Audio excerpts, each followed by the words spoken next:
রাস্তা থেকে মাইরে টানতে টানতে নদীর কিনারে তার পানিতে ফেলাই দেওয়ার চেষ্টা করা হয়েছে। তার মুখে বেশ কিছু জখম আছে, বিশেষ করে বাম চোখের পাশে বেশ কিছু জখম আছে এবং মুখের ঠোঁটে এবং ভিতরের দিকে বেশ কিছু জখম আছে। গোপালগঞ্জে জমিজমা বিরোধের জের ধরে আবু তালিফ মোল্লা নামের এক শিশুকে বেধম মারধরের অভিযোগ উঠেছে। ওই শিশুকে গোপালগঞ্জ জেনারেল হাসপাতালে ভর্তি করা হয়েছে। আজ রোববার সকালে গোপালগঞ্জ সদর উপজেলার জালালাবাদ ইউনিয়নের ঘেনাসুর গ্রামে এ ঘটনা ঘটে।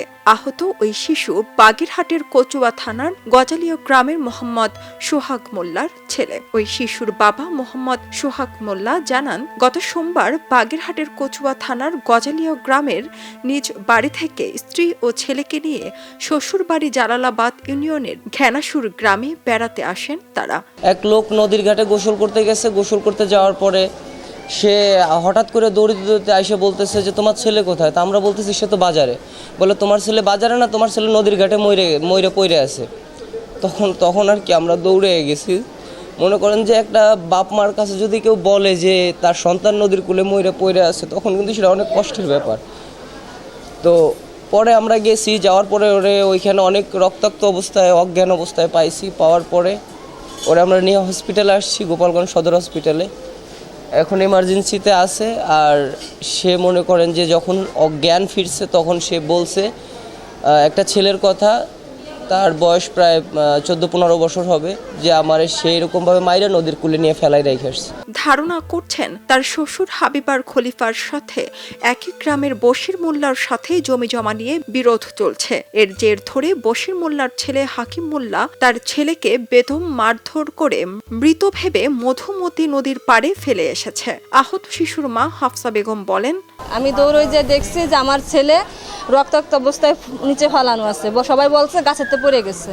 আমরা সেটা মানে নিচ্ছি যে গাছেতে পড়ে গেছে, কিন্তু হসপিটালতে আসার পরে আমার ছেলে যখন হুঁশ হয়েছে বলছে যে তারে মারা হয়েছে। রাস্তা থেকে মাইরে টানতে টানতে নদীর কিনারে তার পানিতে ফেলাই দেওয়ার চেষ্টা করা হয়েছে। তারা এই ঘটনার তদন্ত ও সুষ্ঠু বিচার চান। গোপালগঞ্জ জেনারেল হাসপাতালের জরুরি বিভাগের চিকিৎসক আব্দুল্লাহ আল রাজীব বলেন, রোগীদের ভাষ্য অনুযায়ী বাচ্চাটাকে তারা নদীর পাড়ে নদীর পাড় থেকে উদ্ধার করা হয়েছিল। আমি বাচ্চাটাকে পরীক্ষা নিরীক্ষা করে দেখলাম তার মুখে বেশ কিছু জখম আছে, বিশেষ করে বাম চোখের পাশে বেশ কিছু জখম আছে এবং মুখের ঠোঁটে এবং ভিতরের দিকে বেশ কিছু জখম আছে।